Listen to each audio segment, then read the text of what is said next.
General, Your Excellencies, ladies and gentlemen, it is a very great honor and pleasure to welcome all of you here today. We have a very tight schedule and a long day. On behalf of the East-West Institute and our partners, CNS and the Global Security Institute, we'd like to welcome you for our day where our purpose is to review the progress that has been made since Secretary General Ban Ki-moon's 3 years ago to this date in this forum set out a bold and important 5-point plan, which has been much discussed and much debated. And we're honored, Mr. Secretary General, that 3 years later you return and we see where we stand and where we need to go. At that time, in 2008, I personally promised the Secretary General that the East-West Institute would hold itself to the benchmark that he set in his speech. We have worked to do that, convening with the cooperation of the Kazakh government, Kazakh mission, and other missions here, an important effort of a nuclear discussion forum. The report is in, everyone has the report when it's here. This is really a laboratory made up of nuclear weapon states, non-nuclear weapon states, and those that are parties or not parties of the Nuclear Non-Proliferation Treaty. I will make my remarks very brief, and we'll get into just describing very briefly what we're going to do later today. But I think all of us realize that these kinds of fora are crucial to a chance to speak frankly and to bridge seemingly intractable divides.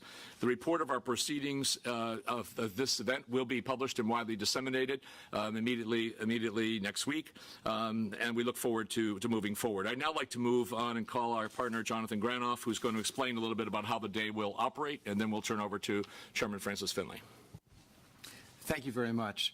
Well, the day will operate by having a plenary session here this morning with 2 panels, and then in the afternoon there will be breakout sessions. It's in your programs. And if you haven't pre-registered for them, please feel free to attend any of the ones that are attractive to you. You will note that they track as best as we possibly could the 5-point proposal that the Secretary General set forth, because that was the commitment that the Global Security Institute and the East-West Institute made 3 years ago when the Secretary General seized this very important leadership on this issue, that we would indeed, with our programs and our network, promote, advocate, and educate people on this extremely important 5-point agenda. What has struck me about the leadership of the Secretary General on both the nuclear issue as well as the issues of climate change and poverty is his emphasis on the conjoining of the moral imperative with the practical imperative, and his emphasis consistently on the need for higher levels of multilateral cooperation. And if there's anything that the East-West Institute distinguishes itself in doing is promoting effectively multilateral cooperation, and that indeed is the commitment as well of the Global Security Institute and its programs, Parliamentarians for Nuclear Non-Proliferation and Disarmament, and there are parliamentarians here from all over the world who are working on that 5-point proposal, the Middle Powers Initiative chaired by Ambassador Richard Butler, and the Bipartisan Security Group directed by Ambassador Robert Gray. It is our commitment, Mr. Secretary General, to continue to follow your leadership in this regard, and it is an extreme honor for us to have you address us here today. Every institution is fortunate to have a real leader. The East-West Institute is no exception. Our chairman, Francis Finley. Francis. Secretary General Ban Ki-moon, Your Excellencies, ladies and gentlemen, good morning. It's my very great honor and pleasure to introduce the Secretary General as our keynote speaker for this day of discussion, which has as its objective the addition of momentum to our united efforts to eliminate nuclear weapons. Mr. Secretary General, your leadership in this field, as in so many other areas of peace, conflict, and human security, is admired around the world. We at the East-West Institute hold you in high regard, especially for your 5-point plan for nuclear disarmament announced 3 years ago at a similar forum at the United Nations on United Nations Day, hosted by our institute along with our partners today, the Global Security Institute and the James Martin Center for Non-Proliferation Studies. The momentum since then has been palpably evident, to which all in this room can attest. In December 2009, the Prime Ministers of Japan and Australia presented the report of the International Commission on Nuclear Non-Proliferation and Disarmament, Eliminating Nuclear Threats, a Practical Agenda for Global Policymakers. The Commission made a strong plea for the continued delegitimization of nuclear weapons. Among the more significant of the report's recommendations were the setting of a medium-term minimization point target to be reached by 2025 of a world with less than 2,000 nuclear warheads, a more than 90% reduction at current nuclear arsenals, a suggested approach to moving forward the issue of a weapons of mass destruction free zone in the Middle East, and a plea for early movement by the nuclear-armed states on refining their nuclear doctrine to limit the role of nuclear weapons, on those states giving unequivocal assurances that their nuclear weapons will not be used against non-nuclear weapon states, and for a rethinking by all states of existing approaches to extended deterrence. And in March 2010, the United States and Russia negotiated the New START treaty that will significantly reduce their nuclear arsenals. In April 2010, 47 states committed to strengthen nuclear security and reduce the threat of nuclear terrorism at the Nuclear Security Summit in Washington, D.C. Also in 2010, the 5-yearly NPT Review Conference unanimously adopted an ambitious 64-point action plan on non-proliferation, disarmament, and peaceful use of nuclear energy, with a view to the total elimination of nuclear weapons. There are also numerous significant civil society initiatives to advance nuclear disarmament. For example, the Nuclear Security Project of NTI, Global Zero, the Middle Powers Initiative, the Nobel Peace Laureate Summit, and the United Religions Initiative are but a few. However, we should not ignore the insight of the prestigious Stockholm International Peace Research Institute in its 2011 yearbook in addressing the cuts in the arsenals of Russia and US under the New START Treaty. The yearbooks noted that both countries currently are either deploying new nuclear weapon delivery systems or have announced programs to so do, and appear determined to retain their nuclear arsenals for the indefinite future. A similar situation of modernizing or expanding nuclear forces may be seen in other countries with nuclear weapons. Mr. Secretary General, your 5-point plan from 24th of October 2008 served as a necessary foundation for the progress made by states in the 3 years since then. Your strong voice and moral authority on this issue are still needed. May I now invite you to address those gathered here today to participate in our day of discussion.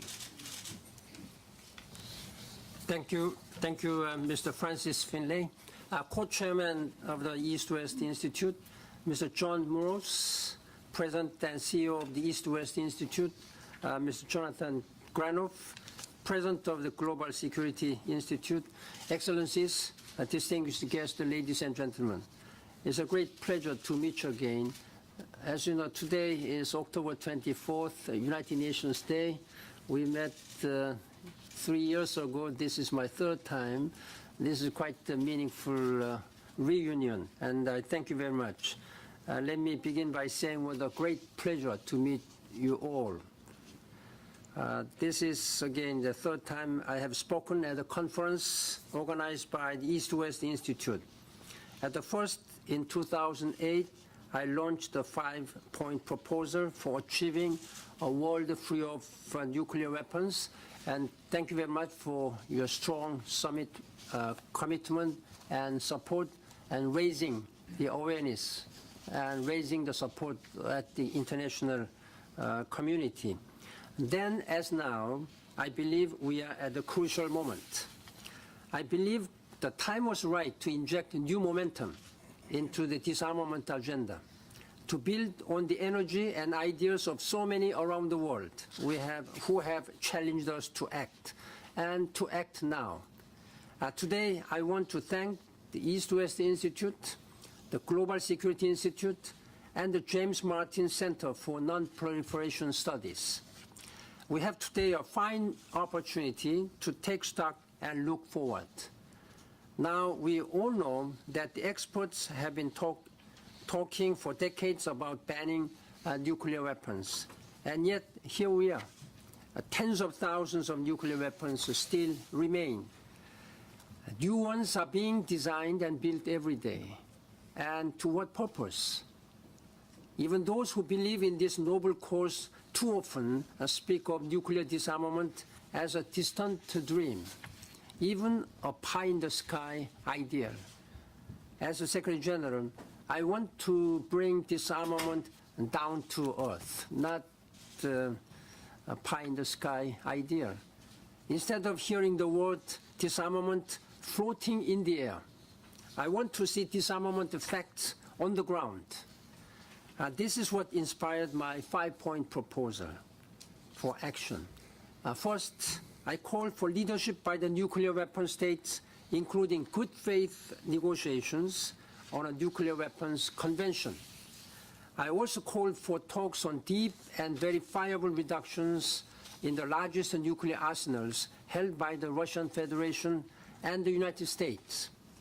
Second, I encouraged nuclear weapon states to pledge that such weapons would never be used against the non-nuclear states. I also urged the Security Council to hold the summit meeting on nuclear disarmament. Third, I called for new efforts to bring the Comprehensive Nuclear Test Ban Treaty into force and to begin negotiations in the Conference on Disarmament on a fissile material treaty. Disarmament must be rooted in legal obligations.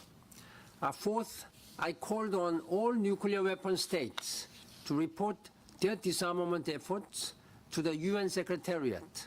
Without real transparency, there can be no real accountability. Fifth, I stressed the need to work toward the elimination of other weapons of mass destruction and to develop new controls over missiles, space weapons, and conventional arms.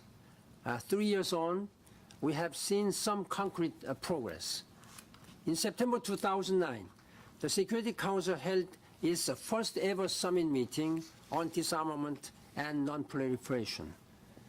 Last year, the Russian Federation and the United States signed the New START Treaty. Meanwhile, support for a nuclear weapons convention continues to grow. In 2010, the annual General Assembly resolution for negotiating such a convention gained the votes of 133 member states, the most ever. And last year's 2010 NPT Review Conference adopted a final document that acknowledged support for the Nuclear Weapons Convention. Civil society groups have gathered millions of signatures for this cause. We have begun to lay the groundwork for a conference on establishing a zone of free nuclear weapons and other weapons of mass destruction in the Middle East. As you are already aware, I have already appointed the facilitator and host government of Finland. Finally, we have seen global action to improve nuclear safety and security.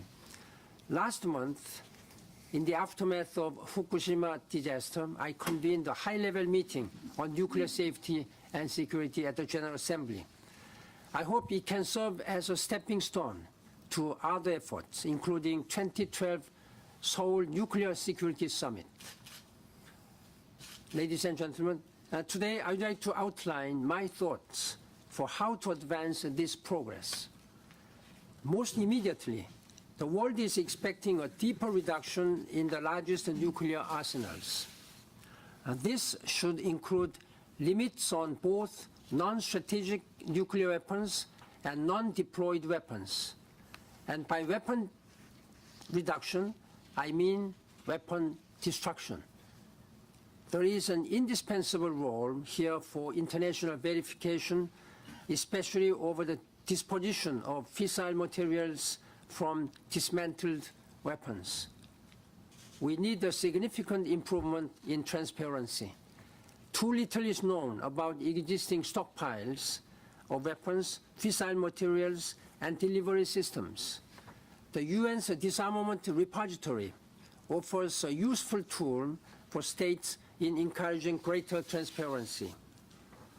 Next year's first session of the PrepCom for the 2015 NPT Review Conference offers an opportunity to strengthen accountability in fulfilling the disarmament commitments made at the 2010 Review Conference. We must also strengthen the rule of law in disarmament. And this would include elaboration of the legal obligations needed to achieve nuclear disarmament, including the contents of a future nuclear weapons convention. I would also add the possibility of another Security Council summit meeting and ratification of the protocols to all the regional nuclear weapon-free zone treaties, especially in Central Asia and Southeast Asia, along with the determined efforts to establish a WMD-free zone in the Middle East. The Comprehensive Nuclear Test Ban Treaty should be brought into force without further delay. And of course, we cannot advance rule of law issues without the Conference on Disarmament, the world's only multilateral negotiating body for disarmament. For too long, this vital body has been paralyzed by differing priorities. It is stumbling into irrelevance. This does credit to no one. It must fulfill its responsibility to act. As we look ahead, we must keep our eyes fixed on our universally agreed ultimate goal of general and complete disarmament. All of what I have proposed is achievable, and none would impair the inherent right of individual or collective self-defense as affirmed in the Charter. Ladies and gentlemen, this is a full agenda, and we cannot achieve it alone. The future of nuclear disarmament rests on many shoulders: nuclear weapon states, the international diplomatic community, and of course, a robust collective effort by civil society. What impresses me most is not the sheer number of disarmament groups that are making a difference, but their diversity. Over the past 3 years, our bonds have grown even stronger. I have seen the passion of the arguments and the power of the stories, from the former Soviet nuclear testing ground in Semipalatinsk to Hiroshima and Nagasaki, where I heard the first-hand from the Hibakusha survivors. In Mexico City, I attended one of the largest gatherings of disarmament NGOs ever. And these groups are expanding their networks and their use of social media, as seen in the efforts of international campaign to abolish nuclear weapons, Global Zero, and many others. We can and we must continue this momentum for progress. Excellencies, ladies and gentlemen, exactly 1 week from today, the world will welcome the 7 billionth member of our human family. We are 7 days from 7 billion. What kind of future will that child have? We know that the world of tomorrow is shaped by the decisions we make today. A world free of nuclear weapons is a concrete possibility. Let us realize that dream so that 7 billion people can live in peace and security. Thank you very much for your commitment.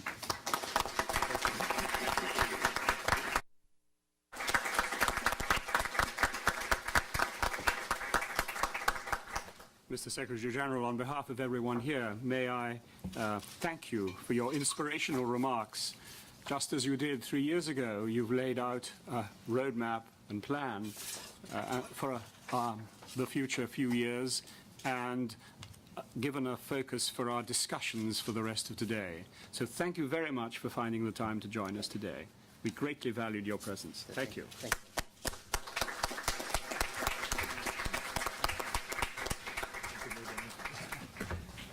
I'm sorry. Thank you. Then you gave us our marching orders. Thank you. Thank you so much, Secretary. Great. Yeah. Wow. Excellent. Wow. Thank you so much for joining us. That was fabulous. Yeah. That really was simple and substantive. Indeed. Indeed.